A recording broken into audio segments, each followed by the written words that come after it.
50% in the new year. Joining us at Post 9, Fundstrat Global Advisors co-founder and head of research, Tom Lee. Welcome.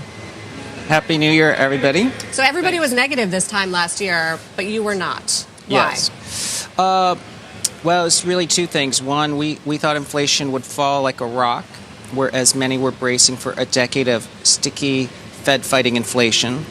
And the second was, if that was true, that we would avoid a hard landing, and soft landing was the most probable outcome. So that's pretty stock friendly, right? Inflation falls like a rock, you avoid a hard landing, and markets were down 20% the year before. So in 2024, will inflation keep falling like a rock, and will we still have a soft landing?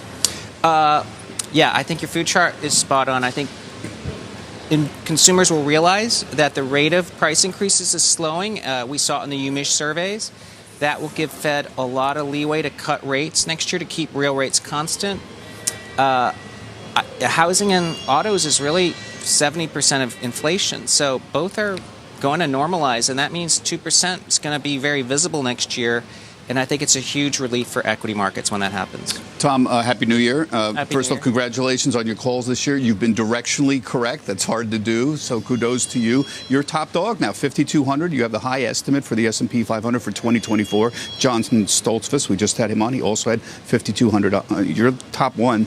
I wonder if you can explain what goes into making that up. It's always a little bit of a mystery to us what you macro guys do. You know, an analyst who covers Caterpillar, he studies Caterpillar, earnings estimates and makes a projection, but you have to do this estimate from the top down. So what goes into this? Do you guys get together in a retreat on the weekends and, drink a lot and figure out what's going to, come up with a number? How do you come up with this 5,200? Yeah, it's really sort of three parts. The first part is, what is probable based on sort of market history, like where we are in the business cycle, what did the markets do the year before, where's positioning. That's more of gives you a pretty wide highway to think about what markets could do. So next year, double digits is more than a 50% probability, even though we were up 25% this year. But then we look at E, the earnings, and we think, can you grow 10%, which I think is easy base case because there's pent-up demand for CapEx, and we know the PMIs are going to turn. And the guidance actually has been pretty decent. And then it's what multiple do you apply? This is where I think people make mistakes.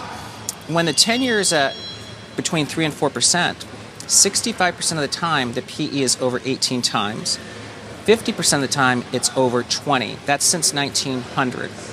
Well, the S&P equal weight is 15 times forward, or ex-FANG, it's 15 times forward.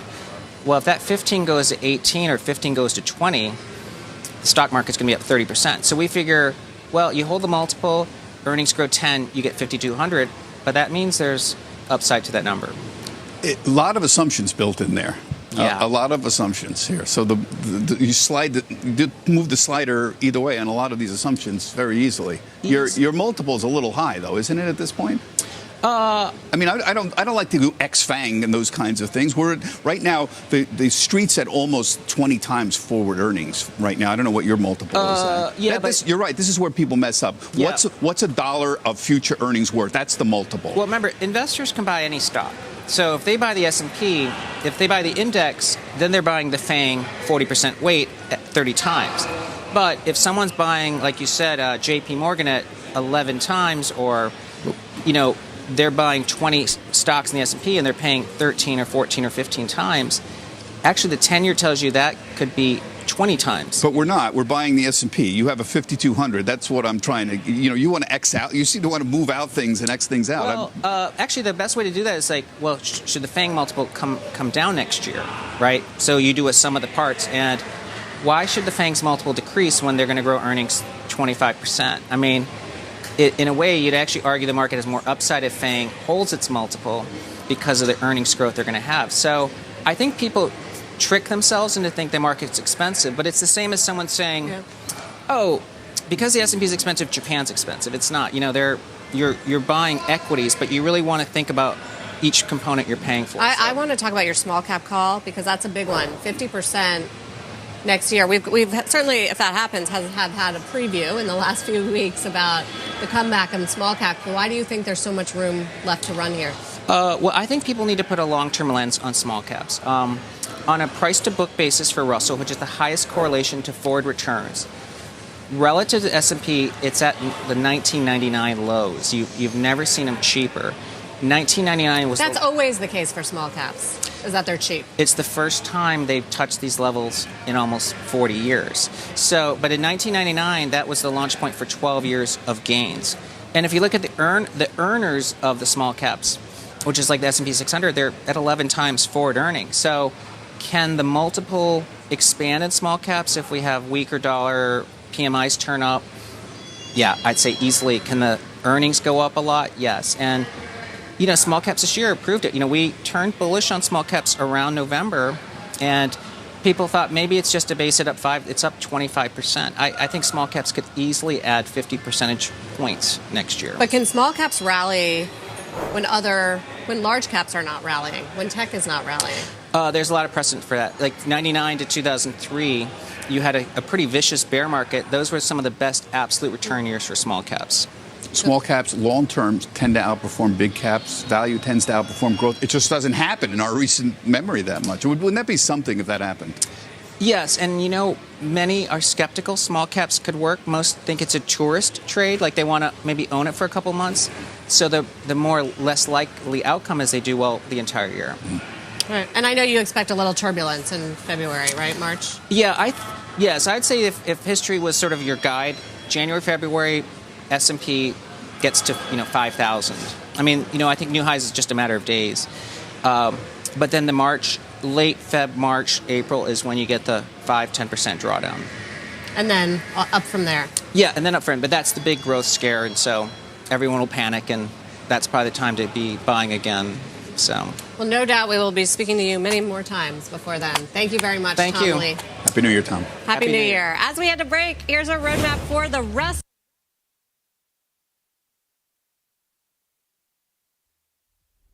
All right, guys, welcome to my channel. This is Luis here. I started with this video from CNBC, got on YouTube, because unfortunately I had to cut off my subscription from CNBC. I was bringing like a lot of stuff from them through the app, but unfortunately I had to cut it down. So okay, let's summarize what he actually say over there. It was, I think the video was in the beginning of the year, if I'm not mistaken. And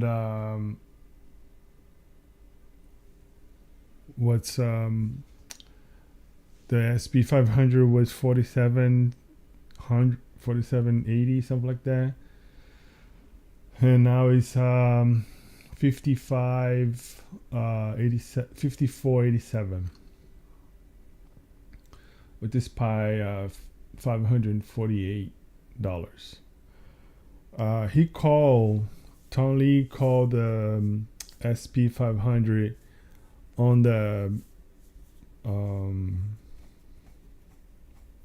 bull market, going to 5,500 easy.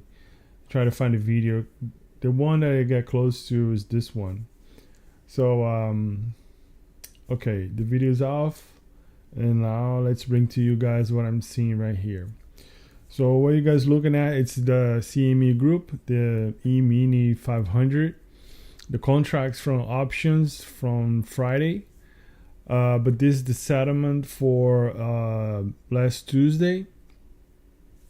I did the PCR, with the put call ratio, and at this price was already bullish. Okay, they only they go bearish in a 55.30, but at this point, everything else, as you can see it, is very bullish. The volume and the open interest on the bull side and the call side is higher, all the way up to you don't have even anything going on the 57. I mean, yeah, it's just like the bears almost give up on this. So recently I watched a video on YouTube somebody posted saying like normally on the election, the summertime it's a bullish before the election. So, and because the interest rate,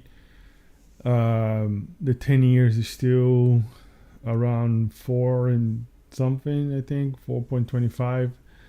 So I think and the 2 years is 470. The curve try to almost flats out right now, the Philip curve. So that is the thing. So also what I want to bring to you guys, I put on a description, but this Friday we have the quadruple witching, which is a phenomenon that happens in the stock markets 4 times a year. We already had in March when the price probably went the correction. So now we have the June 21st, and then we're gonna have 2 more towards the end of the year, probably in September, if I'm not mistaken, December. I'm gonna bring 2 guys. Let me Google this one right here for you, and I did it, but I just collected the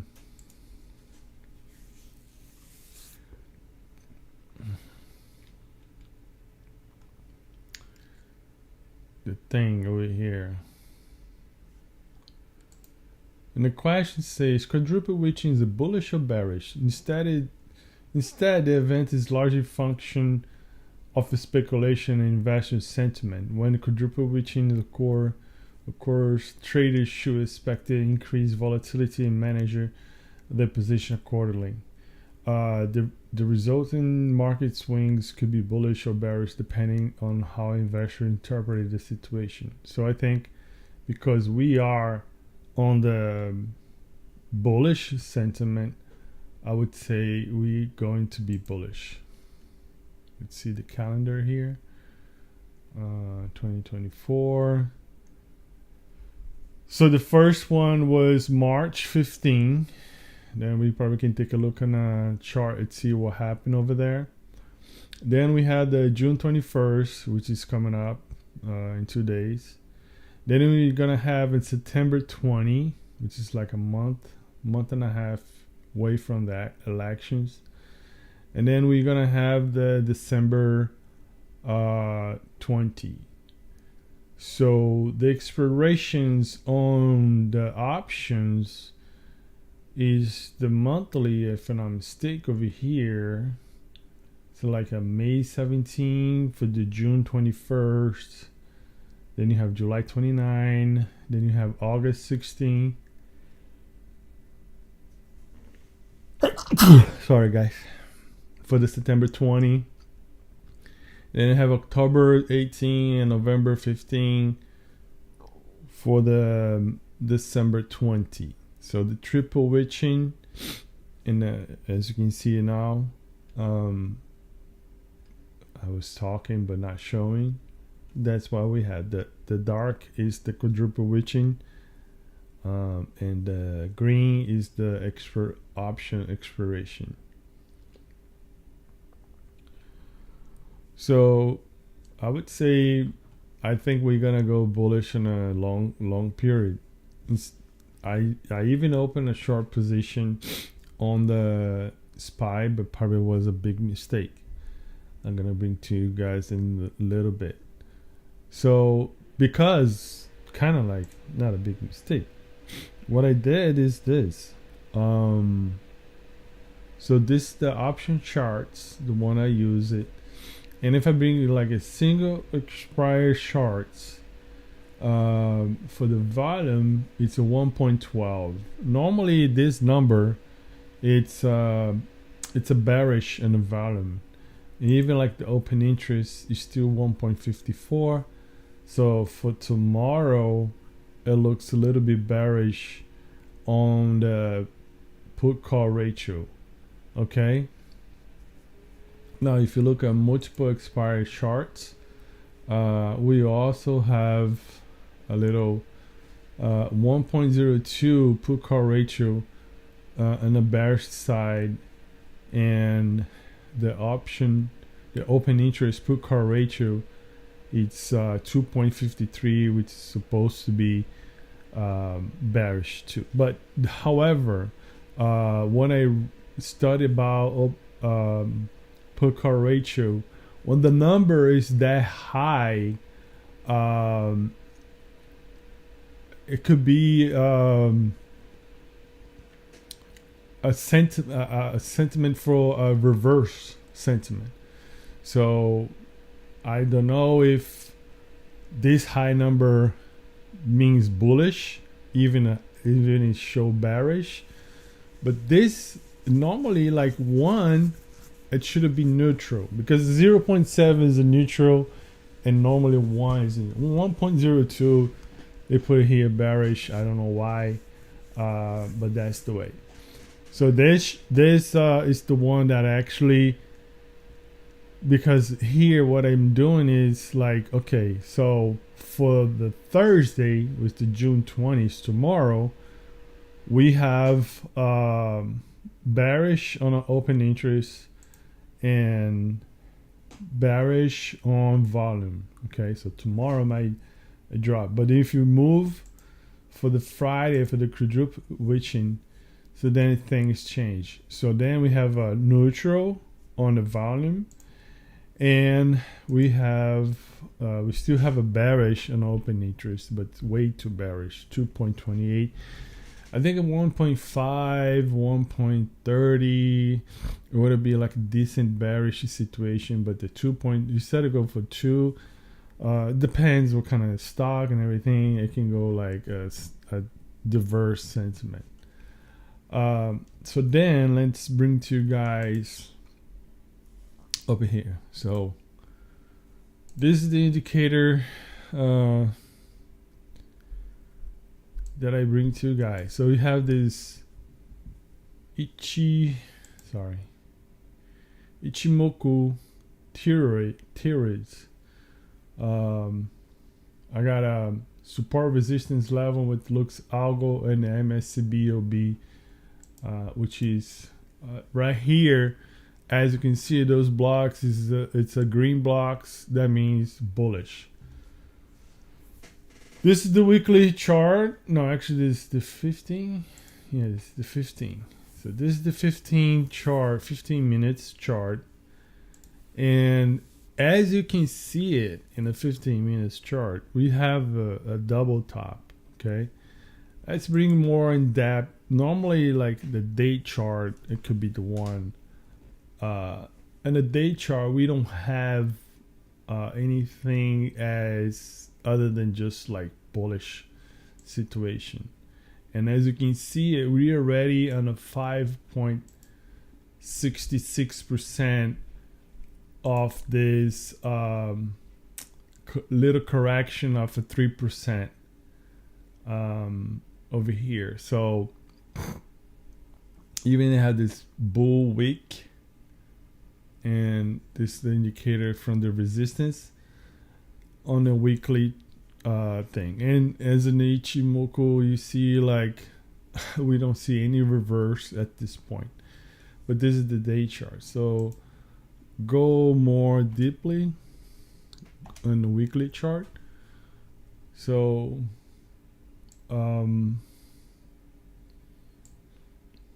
we have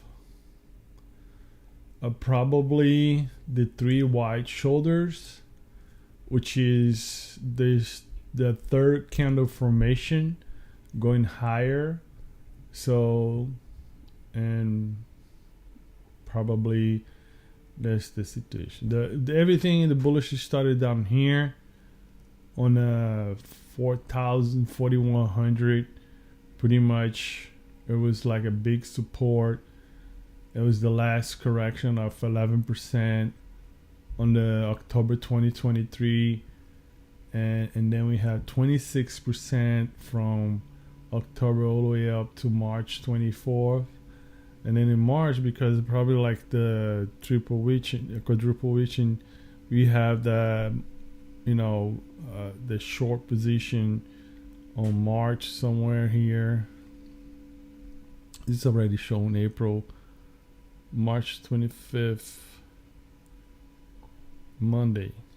So So could be the week from the quadruple reaching on March. So it went three black shoulders and then went up a little bit of correction here, only 3% in the week, and then boom, back again at 566. So let's take a look, maybe a 4 hours chart. And the 4 hour is also very healthy, Ichimoku, and trading. I don't know if this candle here means anything, but reverse hammer, maybe a little lone star, I would say. But we trading on the last will be like a double top on this, but the double top only show, let's see if it's showing in 1 hour. It show kind of on a 1 hour double top, but with no meaning to reverse anything. And if you look at this indicator and the theory from this Ichimoku, so as you can see at the end, it's 55.22. So normally it could go higher at this point, which would bring the 6.30%. So that could be something that we're gonna monitor at this point. Because I was watching a video, the guy kind of explained the Ichimoku, and he was using the 1 hour chart. So if I have to, I mean, technical, it should be bearish because the double top. But I mean, Lenar, it was showing double top and actually forming the shoulder. It dropped 4.5% on earnings and might go down again. So I don't know. So we see. This is the SPX. So SPY is the same. You can show you guys. Let's zoom out. So here, actually, in 1 hour, we have the V. The NET would be the same from the XSPS, the 553. So we probably gonna see the price moving up here. For sure, I'm not 100%. It looks very healthy in Ichimoku. You know, the cloud, the baseline, and this other line over here, and finish the wave lane over here. Also, and we have a B for buy on this indicator over here down, because this is the support resistance. Is the red and the resistance. The blue is the support. The little green dots is the buy position. So kind of like that where we are right now on the SP 500. Okay, so moving forward, option strat, we have our save trades and a possible play. We thinking that ACN is not gonna move as much. It's very neutral. So I did this long condor right now. So the total return is $67 negative, down 9%. The bet would be $690 for max loss and $690 with the profit and $560. The chance of the profit right now is only 47%, and they have earnings coming up pretty soon. I think it's tomorrow. Yeah, tomorrow. I think it before market open. So we didn't put any play on this. So I don't know if this is gonna hit or not. Probably yes. We see tomorrow. This, I missed that one big time. I could have picked this one easy, but it was too much money. $5,900 at the point, losing $6,000. 98%, 28,000 unrealized gain at 490%. That's a big winner. So, this one was when I picked this one is June 15. Okay, so about 4 days ago. The play would be $147 and 145 put. Somebody posted this one. So far, it looks like the winner. So bearish on PCR, has a technical indicator, sell a day chart. So $20 return, but I think I changed my view. I'm gonna show you guys a little bit later. This was the possible play for a this DRI. It's Darden restaurants, Olive Garden stuff. So this was a call for Jim Cramer on CNBC when he say Bank of America had a call for $90, and I didn't pick this one myself. I got the $90 for the Friday, and I just didn't realize it was way out of the money. The stock not moving at all. So, but this was supposed to be a good bet for original bet, but I didn't do it. But it'll be 200%, $390. Just made a mistake. Still 43% the chance of profit. So it's still kind of like hanging over there. So now let's show to make the final thing. So Amazon, I'm still think it's gonna be.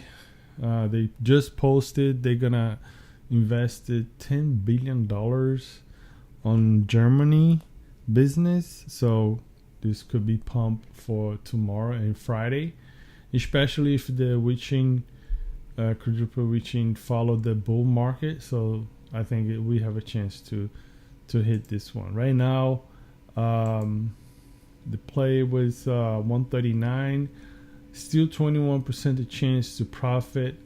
Let's see, it's not our earnings, however, trying to get the technicals, no luck so far. The technical is because, let me show you guys here on Amazon. So when you go the weekly, and let's make this to show you guys.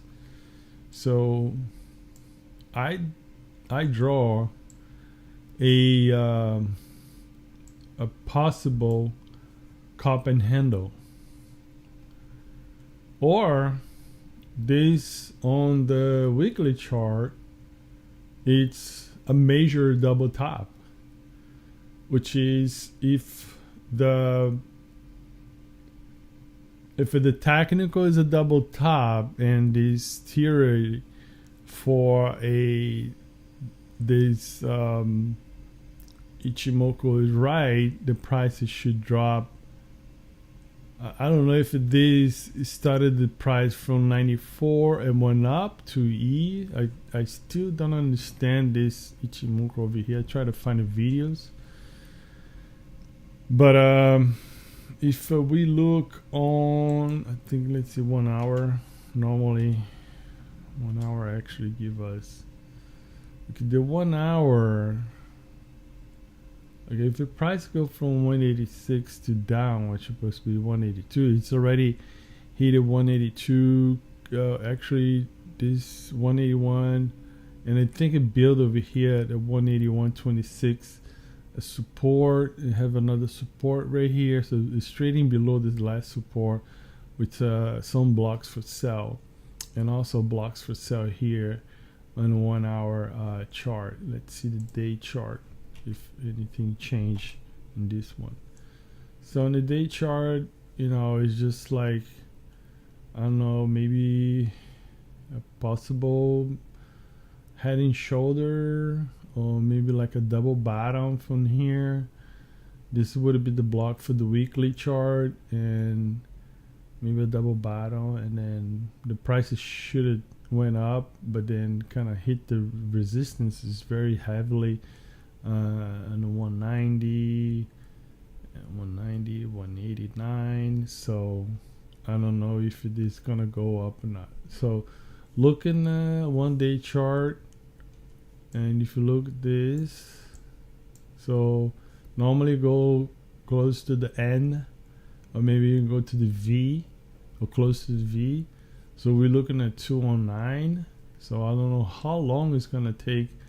I mean, the red line just crossed, but the candle has to trade above the red line, and the purple line has to go up too. So now the purple is going down, pass through the price, kind of cross the candle, which is not a good thing.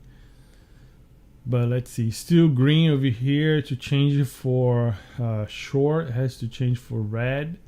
So at this point we are in good position to go bullish. And if the pattern, even if I try to short this pie, but if this hit it for me, it's win-win situation. Unless, I mean, if it did go Friday by 190, so it kind of like evens up my my bearish on this pie for the quadruple reaching. If this go up, because I believe if I don't know if right now the heavily it's Nvidia. Everybody knows about that. Nvidia SPY actually moving correlated together because so much money in that. But if it one stock that actually gonna move the SPY down, it has to be Nvidia. I don't think this one's is gonna make anything. See the market cap in this one, it's 1.9 trillion, so it's like way below Nvidia's $3 trillion. So that's okay. Yeah, moving forward, Casey was a big bad read. This one I put on a short side, but because everything it seems so bearish. But actually, one of the reversals, I think, very bearish. Flip on me. Dow moving a high before earnings to 179. So then from 79 went dropped to 130. So probably was a little bit of capitulation. Now it's going up. Probably I put this for next week, 167. If it hit again the 52-week high and 170, so this pay me. Okay, this one I changed probably by mistake. I should have looked at the possible plays, but this change for buy, if I'm not mistaken. And let's take a look over here.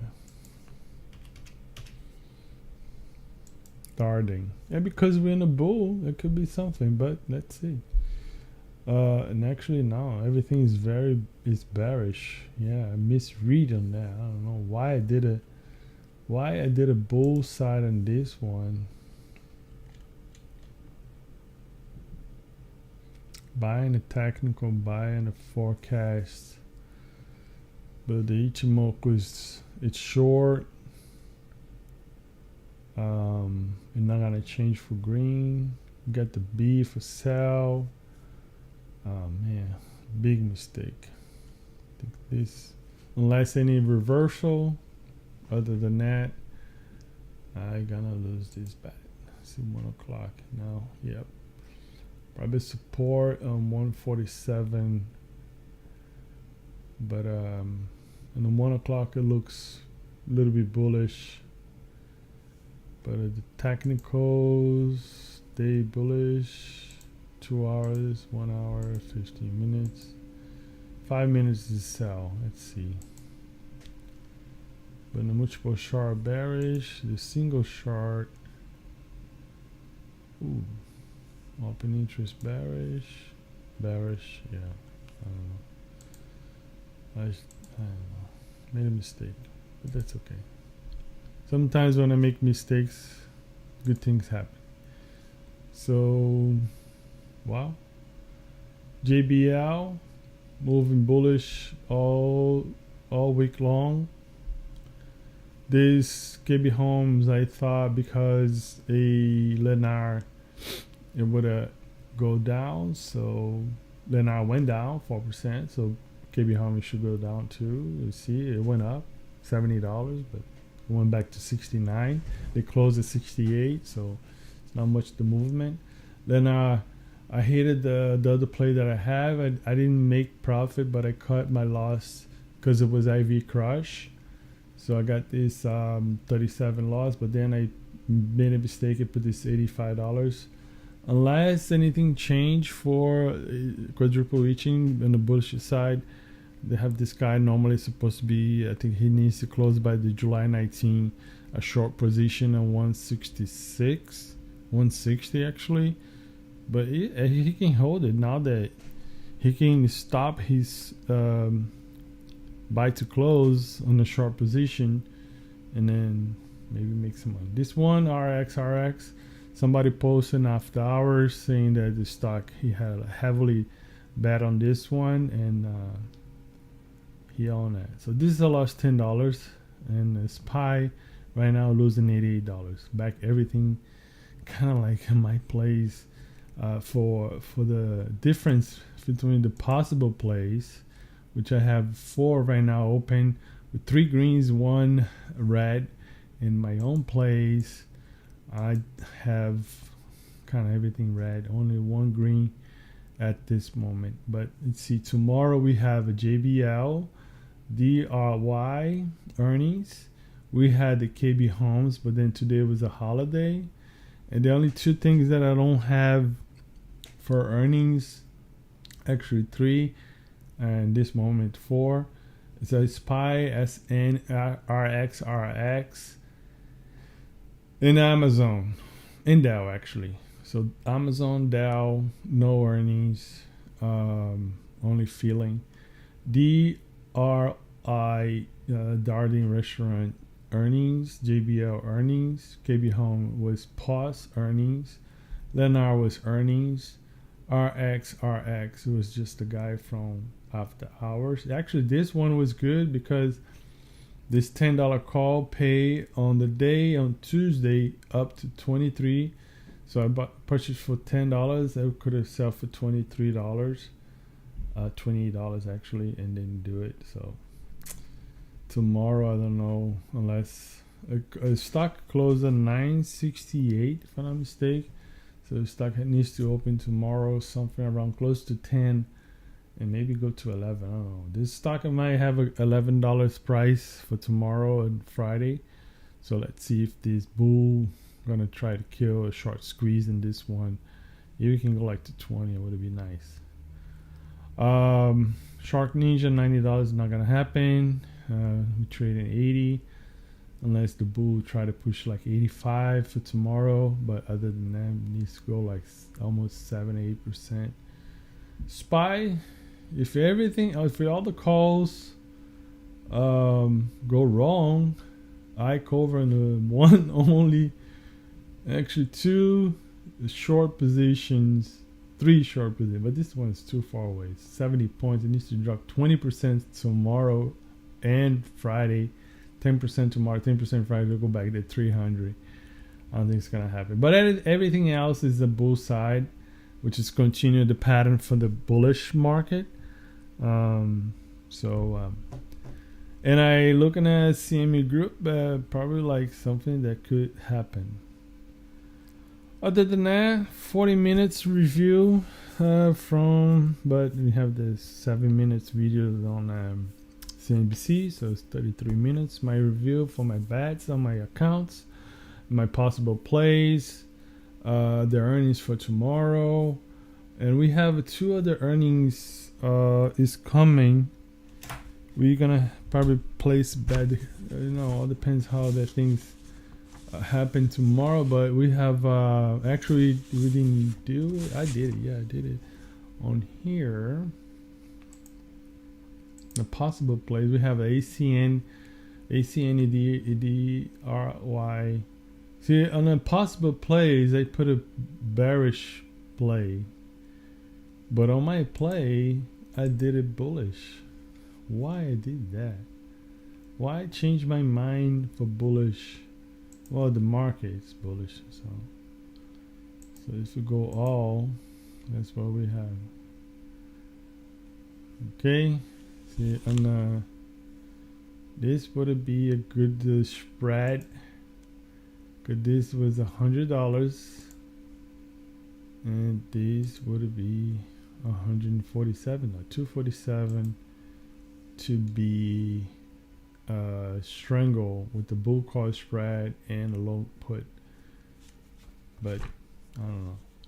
So ACN is DRY, and the one I don't have here is FDS,